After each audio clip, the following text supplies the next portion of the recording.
I still think that he's going to get to free agency. And usually, not 100%, sometimes they come back, but usually when the guy gets to free agency, chances are greater than not that he gets a deal that 49ers can't match. They might want to win. I don't know if they need to win this one, and we don't know what the parameters of that, but I do think they don't want to guarantee. Yeah, they certainly don't want to guarantee anything on a deal this large that with many steps to go.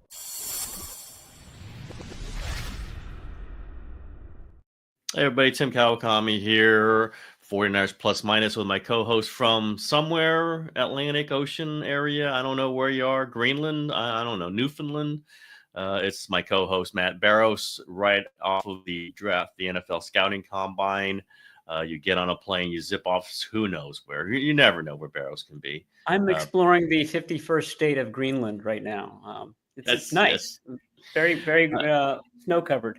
I'm in favor of you being a congressman from Greenland. I think you could do a hell of a job out there. It's your political ties to the North Atlantic, I think, are really coming in true now. Barrows, you're just off the combine. John Lynch spoke yesterday. I'm watching big men running on my TV right now. The defensive tackles are running. What are just some points that you come out of there from your few days there in Indianapolis? Well, he touched on a range of topics, starting with Purdy. And, as we expected, those negotiations have begun. In John Lynch's words, they're in their infancy. But I thought it was interesting that, Purdy's at the facility all the time. Yep. He's running into Lynch. They're saying hello. So already it's taken on a different tenor than the Aiyuk negotiation and the Deebo Samuel. I remember Deebo Samuel at one point was in LA and all over the country and agitating for a trade. So, as we sort of predicted, just the personality of the person involved probably will make this a smoother process. I'm not saying it's going to be quick or easy, but certainly not as agitating, as the two more recent ones have been. And then Dre Greenlaw was interesting to me. It was clear that he's a priority for them and that he's, they're trying to get that done. And that Robert Saleh has been, calling Dre Greenlaw and, telling him that he wants him to come back.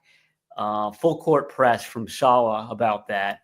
But I still think that he's going to get to free agency. And usually, not 100%, sometimes they come back, but usually when the guy gets to free agency, the chances are greater than not that he gets a deal that the 49ers can't match. But, the 49ers said that they will look at whatever offers he gets and weigh them. And, it was clear from his rhetoric that that's a priority for this team. They'd love to have him back, obviously. But we still don't know whether that's going to be true. And then the other one, I mean, there's several, but the other big one is that, Deebo is free to seek a trade. I grabbed D'Amico Ryans coming off the podium, and, D'Amico Ryans was always a little bit distant to us and very formal. You see him now, it's, handshakes and conversations. And I asked him about Deebo and he said, yeah, I'd be interested. I've seen this guy close up. He's a playmaker. He didn't say for sure that the Texans would be in the Deebo Samuel sweepstakes, but, he certainly did not shy away from that question. Yes, I'd be interested in a proven playmaker like Deebo Samuel. Yeah, let's just get back to the Purdy thing a little bit. I know the no guarantees comment, which, struck me too. We got a lot of attention, and you do have to say, yeah, he is saying that it might not happen. And he did mention that he is under contract this year. But I do think that's John Lynch being careful more than trying to signal that there are issues here. You never know on the dollars, and the 49ers are tough negotiators. And I think they're motivated to be even tougher than they've been, which has not been, I think there's, as we've talked about, I think they regret a few of their last big deals, and they fought over them, but in the end, mostly were player sided, and they might want to win. I don't know if they need to win this one, and we don't know what the parameters of that, but I do think that they don't want to guarantee. Yeah, they certainly don't want to guarantee anything on a deal this large that with many steps to go. But I would caution to say that doesn't mean that there are any signs of trouble. I certainly haven't heard that. I don't think anyone's heard that there's trouble. On the Deebo thing, yeah. I mean, do you think you could get traded? I mean, I think we both were saying very likely that he'd get cut. Just the acceleration of that bonus if they trade him, which I don't think they could delay it till after June 1. I mean, you literally have to do the trade in June. You can cut him and designate a post 1. You can't trade him and get a draft pick and then say it's post draft, post June 1. So I just think the acceleration would it be like $30 million cap hit if they trade him before June 1. Do you think that's realistic? Yeah, most of the people in Indianapolis don't think that there's going to be a trade. Obviously, the 49ers are hoping that there is one. So they're, talking that possibility up and also talking about, oh, yeah, it's possible that he could come back and that they would hold on to him. But, the league observers and the other teams think that at some point he's going to be cut. So if you're thinking that, then there's no reason for you to trade for him. And the agent has the license to shop him around. So he's going to know who's interested, of those interested teams, which one does his client want to play for and what kind of deal are they, willing to give him. So, that's how it's pointing. Houston would be a great spot. You and I have both talked about Pittsburgh as a great spot for him. I think that to really get your money's worth from Deebo Samuel, you need to have a Brandon Aiyuk like wide receiver on the other side, someone who's a real route runner and things like that. The Texans have Nico Collins. Washington has what's the name of Terry McLaurin. Terry McLaurin. They were both at the Senior Bowl in 2019. That they were the two best wide receivers there. So there are a lot of places that seem to fit. And I'm sure Deebo Samuel was listening to Brandon Aiyuk all season talk up Jaden Daniels and, having everything that Aiyuk said about Jaden Daniels come absolutely true. So I'm sure that's a destination that a lot of pass catchers wouldn't mind going to. Yeah, maybe you can criticize Aiyuk for a lot of the things during that negotiation. He was spot on. But he would nail that one. He nailed that one. Maybe he should be in some people's draft rooms when they're talking about quarterbacks because he hit on Jaden Daniels big time. It was a little weird at the time. Like he's talking about this rookie. Like why would he be talking about this rookie? He had obviously played with him, but geez, that was very true. I think there will be a lot of receivers who would not mind playing with Jaden Daniels.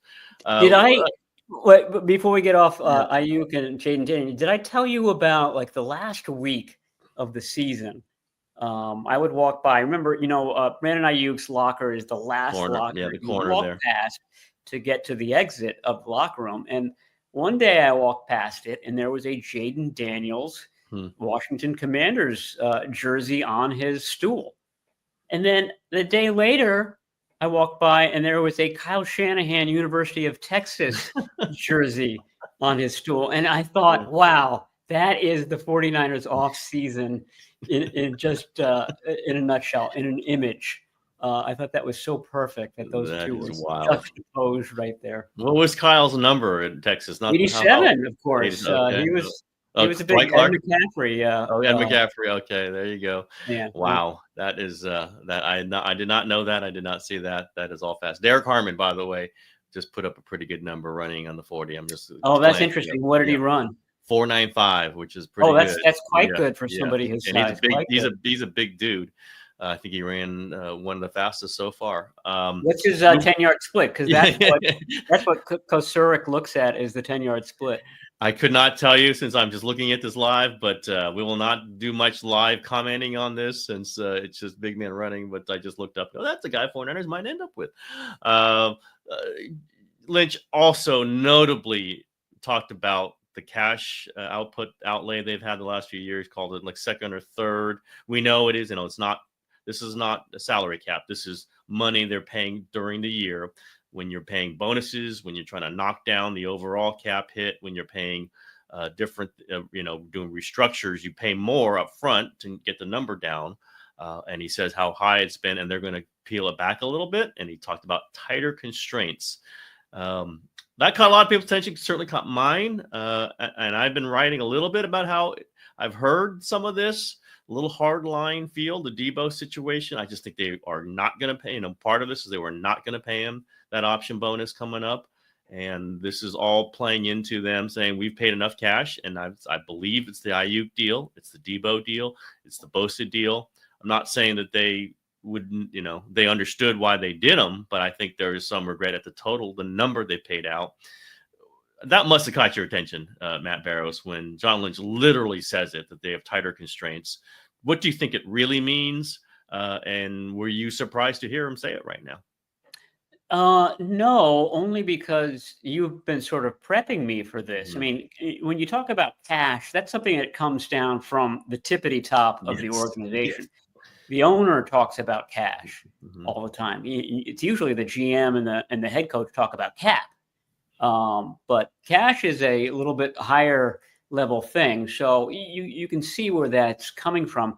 What I thought was really strange was when he was asked during the sort of the public portion. So John Lynch talked at the podium in Indianapolis, and then he goes into a side room and talks to the local reporters who schlep out to Indianapolis. So me and Matt Miyoko and Jennifer Lee Chan, Grant Cohn was there. David Lombardi, I hope, was there. David Lombardi was there. David does not miss road trips. He is he is a stickler for those.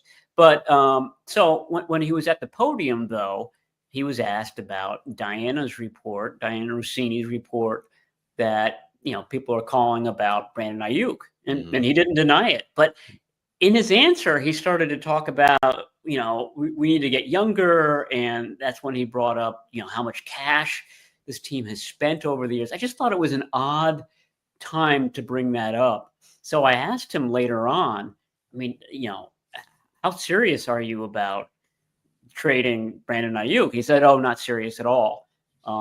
My point was that we just, you talk about everybody. You get a phone call from another team and everybody's name comes up, and Brandon Aiyuk's has as well. But just kind of thought it was a weird, in an off season where they're, probably going to get rid of Deebo Samuel, that they would be even kind of discussing that as a possibility. That would leave you with Ricky Pearsall and Juwan Jennings as your top two wide receivers. And maybe you bring in Tyler Warren, and then you just go, you totally zig where the rest of the league is zagging and taken by surprise. But I found that to be a very odd response to that question about Aiyuk. Not knowing any specific things, I would say, I think if you bring up Brandon Aiyuk to the 49ers now, their automatic thought is we paid him too much. I just think it's just in their heads that's been, whether John Lynch believes that or has been told that, and more likely he has been told that. I think it's just in their heads. Like, this was a contract that, we put too much money up for him, and they're going to have to do some adjustments. Not necessarily, you can't do, they already paid him the money. And if they traded him, the acceleration on that thing was like $50 million or something, Barrows, right? It's some crazy number that they would have to pay as a dead cap hit, and wouldn't be paying it. They're paying him the money already, but it'd be a dead cap hit. That I just don't think they can do. Plus, you don't have the player. But I just think I have heard so much about Aiyuk and Deebo, and a little bit of Bosa. And I just think you go 6-11. I think ownership and other executives there, I'll just say Parag Marate certainly is the salary cap negotiator, financial guy, are displeased with those numbers that have been paid out. And that doesn't mean they get, it's hard to get out of those deals unless Deebo was kind of set up to get out of it. But I just think maybe it's just he hears that name and he hears possible trade him. He just thinks, yes, we got to get younger and we paid too much. To paraphrase on my part, not putting words in his mouth. Interesting time. I'll put it that way. Interesting times. Does that mean anything for Purdy? Maybe a little bit. Does that mean anything for other veterans, for George Kittle's extension? Maybe. Does that mean something for Trent Williams? I just think it's pretty clear. I don't want to be real blunt about it. We know how talented he is, but I mean, he's going to play next year, but that might be it for Trent Williams. I mean, I think it's pretty. I would say, not put it in ink, but I would put it down in pencil. That might be Trent Williams' last season, certainly at that contract. Like there are a lot of things in the air with the 49ers. It's aggravated by the fact they went 6-11, but I also think there's been some, they have not felt good about some of these deals, and they don't want to do it anymore. Look at the three people who agitated for new deals last year. It was Aiyuk, it was Christian McCaffrey, it was Trent Williams.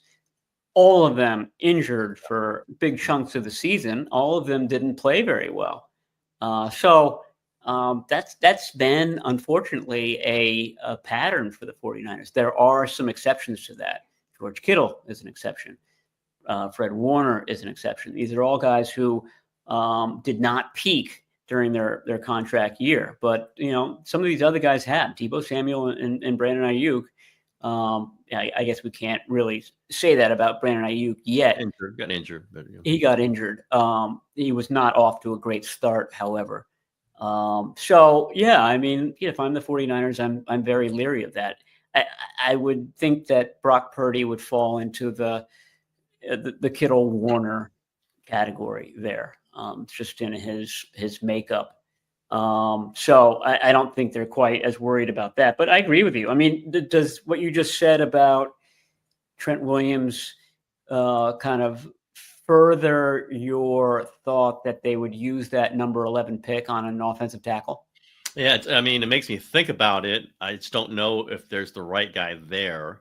Maybe they think more about moving up to 7. If Will Campbell's there at 7, if they really like Will Campbell, maybe you try to get to 7. I don't know that. I just think the overall, there's differing, pressures here.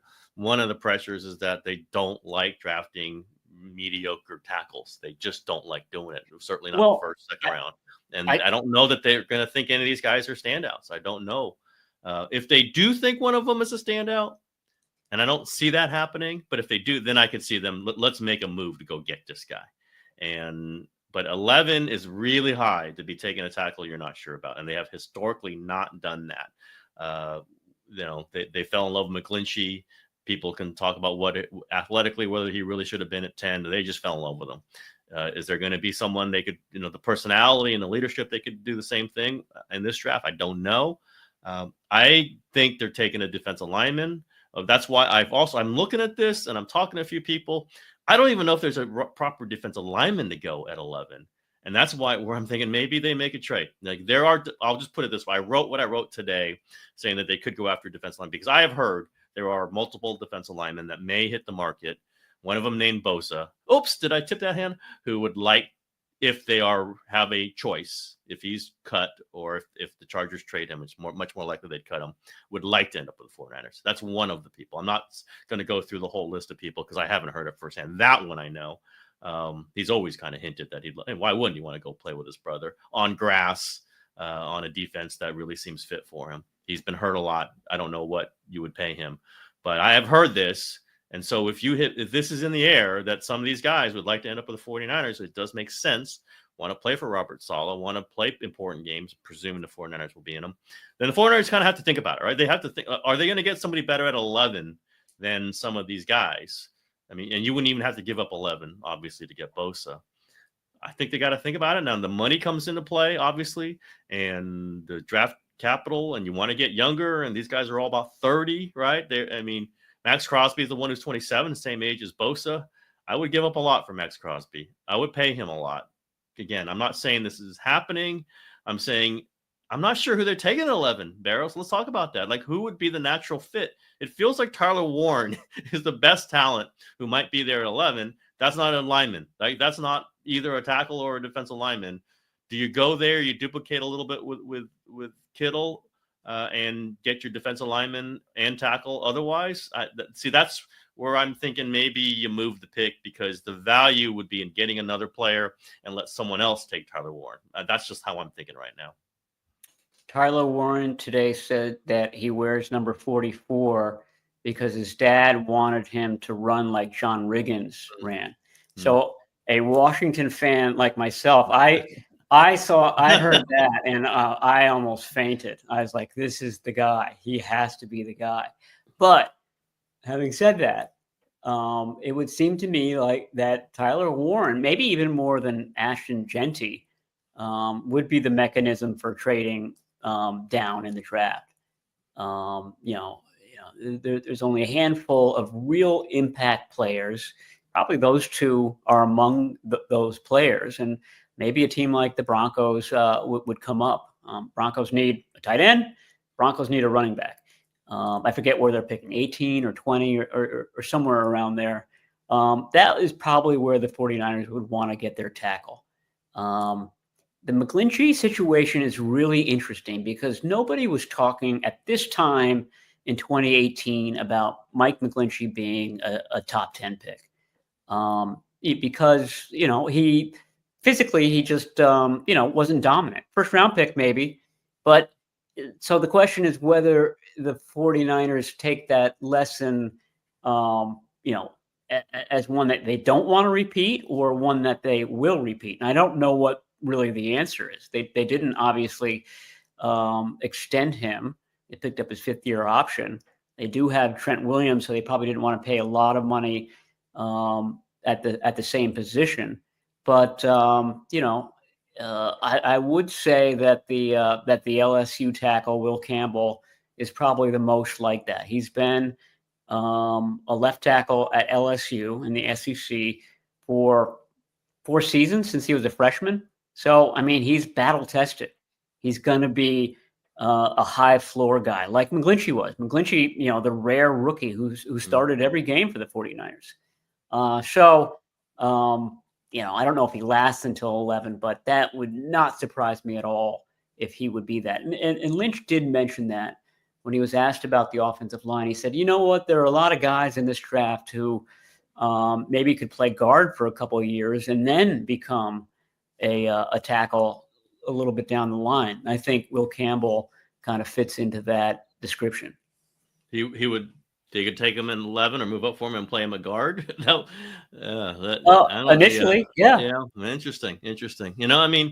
Listen, there's a lot of permutations of this. It just doesn't feel. We can say all these things about the way maybe they're approaching it differently this season, and I believe it's all true, certainly. But they still have their inherent beliefs. And their inherent belief is, unless the tackle's fantastic, you don't take a tackle that high because you can get a guy like that in the 4th round.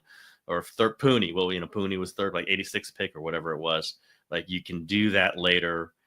You take your premium tackle in the top 10. If he's not the premium tackle, it's fine. You take a guy who scores touchdowns or a guy who sacks quarterbacks. But that's my issue here is I don't know if there's any of those guys at 11. And either you move back, move up, or trade it out entirely. I think they're all on the table. And I do think that they're hearing about this interest. It's not, player to team. It's just among agents or and out in the air that some of these guys are interested in playing for the 49ers. And maybe they're saying that about a lot of teams, but like it's almost like, hey, are you going to go come get me? And the 49ers have to think about that. And they have to think about their place. They have to think about what that pick could be. They do want to get younger. They don't have a lot of young players. We kind of talked about that. They have got a lot of older players. They got some guys right at 29, right at 30. They don't have young players that are upcoming, and Lynch made a reference to that. So almost like he's listening to our podcast, Barrows. Probably is right now. And they could use a bunch of new stars. Well, like they got in 19 and 20 and 21. We'll see how that all goes. But I just think it's a very interesting time. I think there's different pressures on them. And, listen, Shanahan and Lynch going in their 9th season. They have not won the Super Bowl yet. I certainly believe they've done a very good job, gotten to 2 Super Bowls, have not won either one of them, but just getting there is fantastic. They've had some really good teams. They've assembled good players. And also you get that NFLPA survey, and the 49ers come out very well in that. And head coach, ownership, the structure of it, you don't want to mess that up. You don't want to screw around with a situation where players really like. And we know their top guys really like this situation. But there is some pressure. There is some building pressure, at least not to go 6-11. Barry, I'll say if they go 6-11 again or anything version, I think there are a lot of changes next offseason. As would be the case almost in any team. You go back-to-back 6-11, certainly with the money that they paid out. Just the cap. Again, it's not cap. It's not cap. It's the cash they've spent out. It's the money, the bonuses they've paid out in order to make the cap hits lower, but it extends it out throughout the rest of the contract. And I think there is growing sense, or it's already happened, that ownership is displeased with the amount of money it's paid and not win a Super Bowl. That doesn't mean they have to win a Super Bowl this season. It does mean, though, they want to see it headed towards the Super Bowl.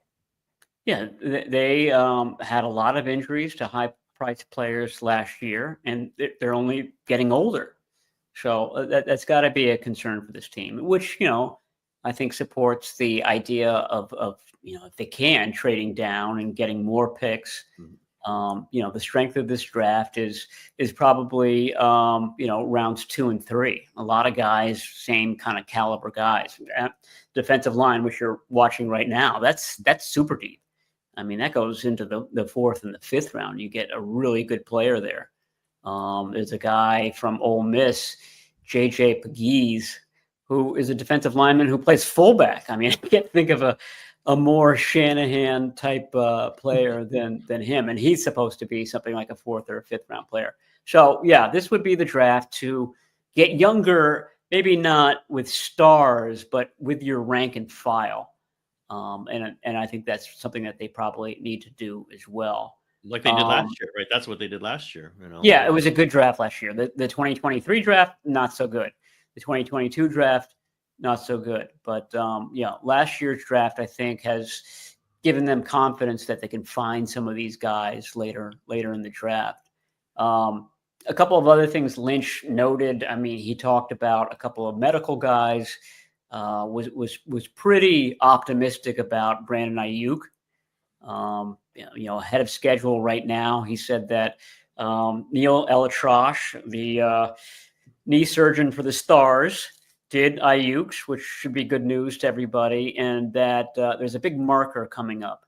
And Lynch noted that Curtis Robinson, a linebacker who had an ACL, who also had his repair done by Elatrosh, just recently had that test, and he passed it with flying colors. And so they're optimistic that Aiyuk passes it too. And I think that will help them kind of pinpoint what his timeline is, which will kind of influence quite a bit this offseason. Yeah.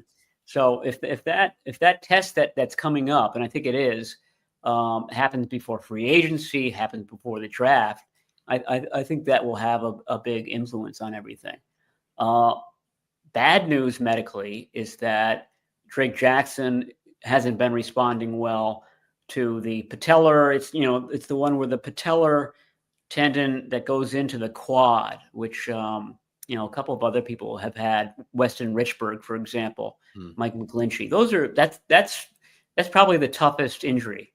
Everybody thinks that ACL is, but that's one that's hard to come back from. So it hasn't been good so far. They're not writing him off, but it's been a tough road to recovery for him, which is somewhat related to our previous discussion, because probably the best left tackle in this draft, Josh Simmons from Ohio State, he's got a patellar injury. That was a patellar.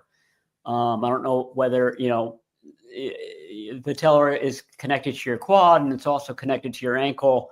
I don't know where his issue was, but very hard to see a guy with that injury going at number 11. I know I picked him in an earlier mock draft, and maybe that's the 2nd round pick.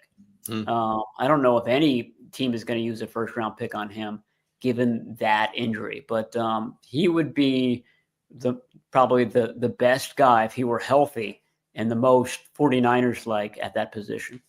Yeah, it's going to be tough for me to, given the injury wave that just slaughtered them last season, for them to start taking some injured guys. So the Trent Baalke ACL guys, be tough, and be tough for them to sign guys who have not played a bunch recently. That's why the Joey Bosa thing is, it would be a little scary. It would be a little scary for everybody, and every team in the league would have to look at all the games he's missed. 30 years old. Our Eric Armstead got cut by the 49ers last offseason because he had injuries in the previous season. At some point, you do have to be very careful about older players and even younger players who are going through injuries, and especially with what the 49ers went through. This has been a kind of a dark and scary little conversation. So basically, you're saying the only guy who's safe from being cut is Fred Warner, because the rest of the roster has been injured quite a bit. Well, it tells you how valuable that guy is, and what they were risking by having him play out there on a hurt ankle. But he gutted it out, and he was fine. He wasn't great, but obviously playing on him with a chip in his ankle or whatever that was a pretty big deal. No, the guy is ridiculously valuable and incredibly important to them, which is why I always say, like, there could be young players coming up who take on more prominent roles. Purdy and Deommodore Lenoir would be the two that Shanahan himself kind of picked to address the team.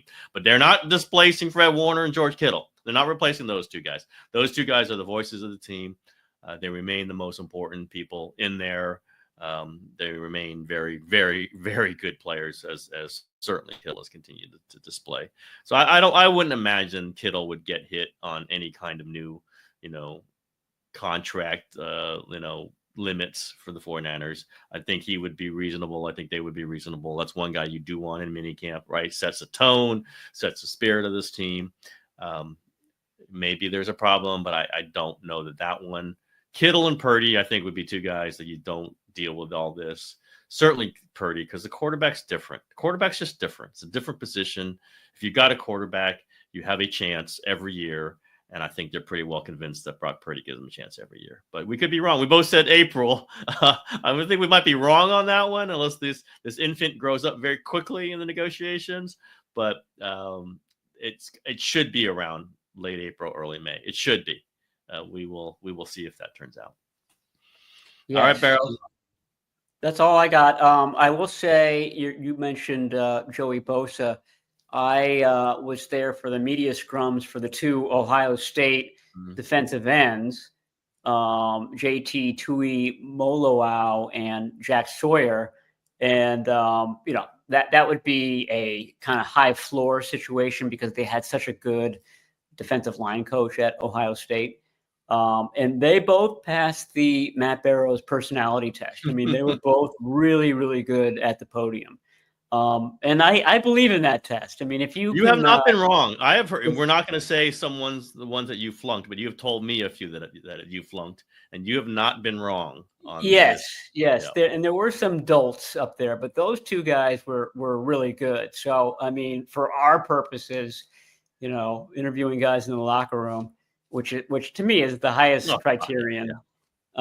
Both of those guys passed. They were both very have good, lively personalities. I think would fit in quite well in the 49ers locker room. Well, once again, the 49ers people who are listening to this podcast, put a little B on their chart, like that. The Barrows thumbs there up. There you go. That jumps them up 10, 15 picks if you could possibly do it. All right, everybody, that is the show for today. We will get back to you next week. I'm sure there will be plenty more to talk about. Yep.